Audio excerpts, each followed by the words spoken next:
Hey ladies and gents, this is IzDaWiz coming to you with a review of the Cosmic Legion's Zeerian Spyre action figure from the Four Horsemen Cosmic Legion's line. Much anticipated. We've been waiting for this for a while. This is a whole new line. It's not Mythic Legions, it's Cosmic Legions, but of course they are cross-compatible as far as mixing and matching parts, customizing, popping off heads, swapping things. So we get that great big sandbox and all that creativity to play with on these figures as well. Every time a new wave comes in, I get together with some local friends that are into Mythic Legions and Cosmic Legions, and we just have a little party, start opening up the figures. And unfortunately, one of them, John Castellone, had to work really late, but myself and Owen Ortling got together and we opened these up. And I can tell you, he doesn't have his figures yet because he didn't get the all-in. He kind of was picking and choosing, but the look on his face when he saw these figures out of package, he immediately started planning on getting all the ones that he hadn't gotten before. So, you know, I think that a lot of people are going to be converted to this new line. The main thing is getting them out of the package, seeing how they feel, because we know that Four Horsemen sculpts and Four Horsemen paint are stellar. Their quality is really, really high, and their creativity is unparalleled. But, you know, a lot of people are reticent to jump into new lines, especially if they're longtime collectors and there's limited shelf space. This is really worth getting into at this point, because I can see a lot of these early figures on the Cosmic Legions line just going for tons more on the aftermarket. So that's why it's good to pre-order from the Four Horsemen, get the best possible price you can get. And, you know, if not, then you can go to Big Bad Toy Store and pay a little bit more, or some of the local retailers, which quite a few retailers are jumping on board and becoming official retailers for Mythic Legions and Cosmic Legions. So first off, let me show off the packaging here. I'm not going to go into it in great depth, but there's the name, Zeerian Spyre. There's the Cosmic Legions logo. There's the Grave Ring logo. And let me, I love this text that was created, this font, Cosmic Legion's font. But let me read that for you. It says, once a famous bioengineer on her home world of Therius, Zeeri rejected the unwanted celebrity status that was thrust upon her. Known for her breakthrough discovery of the regenerative formula eventually known as Thrixium, she disappeared from sight when her discovery was forcefully taken away and used for motives that were less than benevolent. Zeeri's disillusionment over the loss of her discovery led her to seek solace among the ranks of the controversial and elusive organization known as the Mortal Thorn. Although her association with the Thorn eventually led to her incarceration, it was that very experience which prepared her for survival within the lethal halls of Havalkatar. So she is a badass. She's a ex-convict. She's a member of the Mortal Thorn group, and she's a, you know, world-renowned or internationally or universally renowned bioengineer. So I have a feeling she has a very important part to play. This is not just a bounty hunter looking character. It's someone who, you know, is probably quite involved in the plot. So be anxious to see how that turns out. So first off, I want to say that she's got this beautifully colored and beautifully detailed face, elven ears there, and she has this breathing apparatus that you can take off by simply removing her head, and then you can see the beautiful face behind that. So there are two faces that she comes with, so you can have a couple of different looks. You can have her sans mask or with mask, so that would be probably 4 different looks you can have. Here she is with sort of the hair swooping over the side.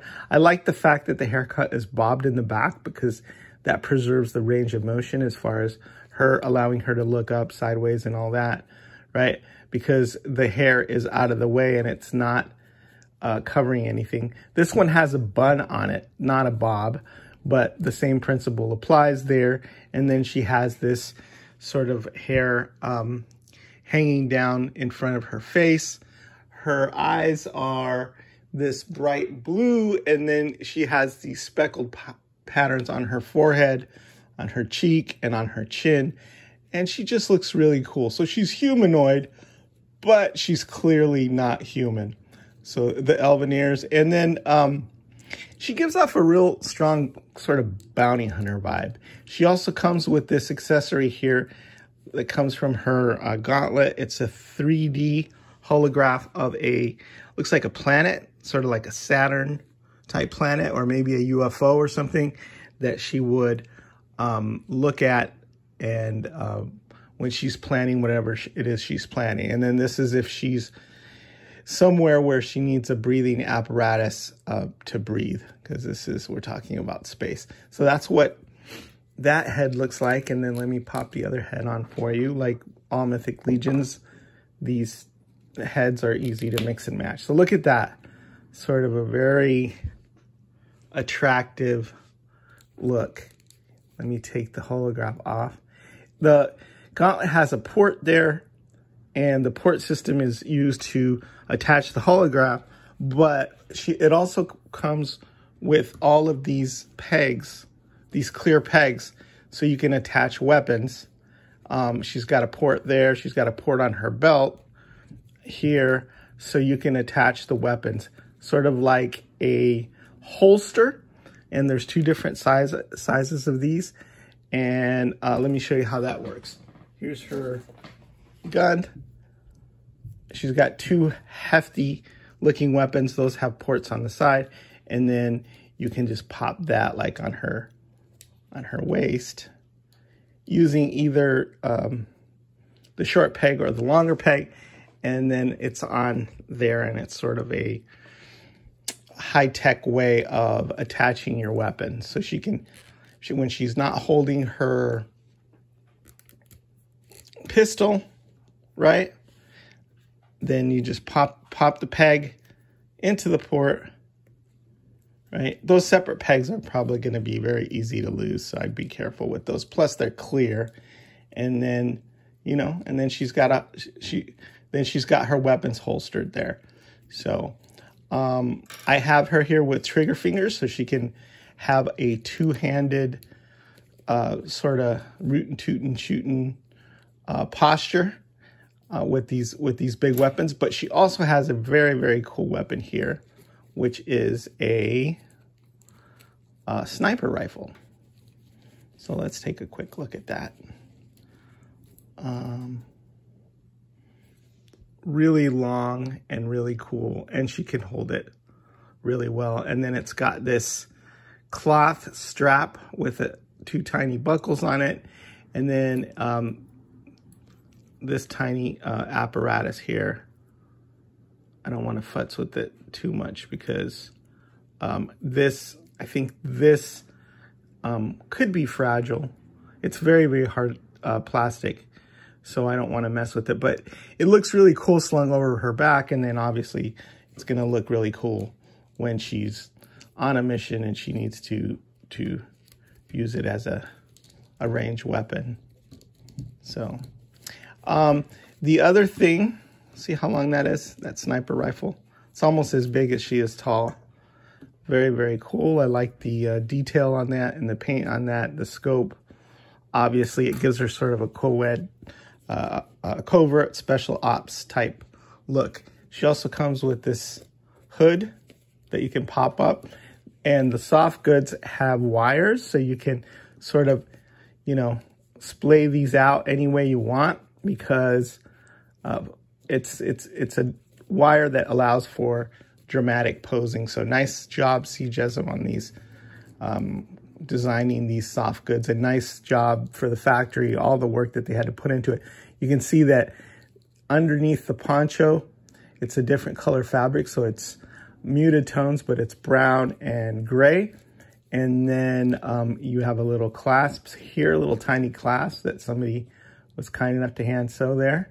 And then you can use that as well to pop it together and close it. So there's tons of different configurations that you could put the poncho on, or you could take the poncho off. There's also this symbol on the back that kind of reminds me of the Mandalorian symbol a little bit. I know Nate Barch is a huge Star Wars fan, so but that's really, really cool. You can take that off, and then you can see she's got the ports there for pauldrons if you want to armor her up or configure her differently. She's got those ports on the belt for her weapons. Nice shape to her, nice hips, nice articulation,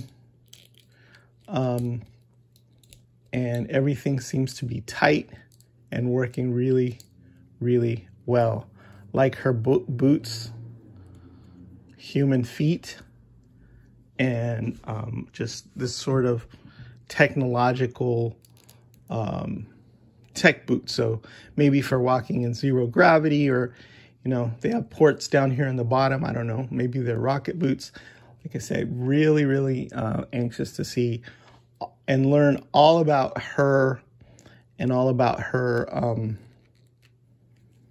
her powers and her tech, because she's, you know, she's a scientist.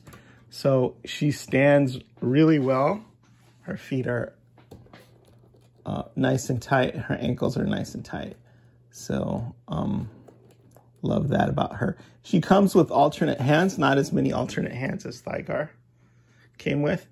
I don't know if these are also trigger fingers. So, but I believe these have the up and down swivel on them, and the other ones have the side to side. So if we ever get like swords or something that's the functional equivalent of a lightsaber, then she'd be able to hold them aloft using those hands with that very, very cool swivel. So we've got 4 hands for her. We've got this holographic purple planet, or possibly spaceship, but I'm guessing planet. We've got this alternate head. Both heads are intricately painted, beautifully detailed there. I hope this is in focus. But I'm just amazed by how clean that paint job is, and all these tiny little dots, black ones along the cheek and the chin, and then white ones up here, and then this different subtle shades of coloration on the face.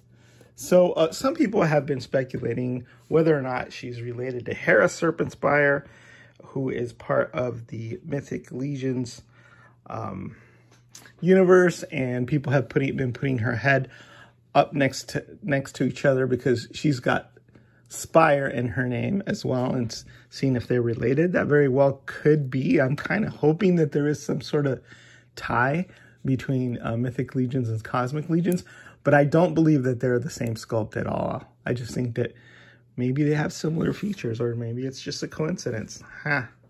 What do you guys think? But there's the weapon, there's the ports, and then the extra ports are also part of the accessory package. The breathing apparatus here that you can put on over her mouth. I personally want to see her face. The 2 guns I already talked about. The sniper rifle I already talked about. And then the soft goods poncho hoodie combo, which is, I think, my favorite accessory of all of the accessories, because it really gives her that very cool look. It's a very unique design. I've never seen a soft good design with this, but you can have the cloak's hoodie up or down, And then, you know, you have the effect of a cape and you have an effect of a poncho. And to me, it screams bounty hunter. It screams sort of Star Wars. It screams sort of Clint Eastwood. But of course, futuristic and feminine and stylish all at the same time. My favorite look, I think, is with that soft goods hood and cape and that rifle just slung over her shoulder right there, ready for action, ready for adventure. So that is Zeerian Spyre. I really, really appreciate the Four Horsemen because, you know, they've got a lot of strong female protagonists. And although I don't know whether or not this is one of the main characters, it looks like she very well may be. Anyway, I also love the improvements on the body because sometimes the 2.0 female bodies had problems standing, and I don't see this giving anybody any problems as far as standing is concerned because the ankles are so tight, you know, the hips are so tight, and just looks really, really cool. One more thing, I mentioned this before, the inserts that Nate Barch illustrated in the packaging have this cool little cell. So I can see people setting up a display where each one of these prisoners is in their cell, and it looks like it'll fit nicely into shelves. It's got the high-tech sort of machinery there and just that grimy sort of industrial look. So nice job on that, Nate. All right, well, Zeerian Spyre. Israel Ramirez signing out.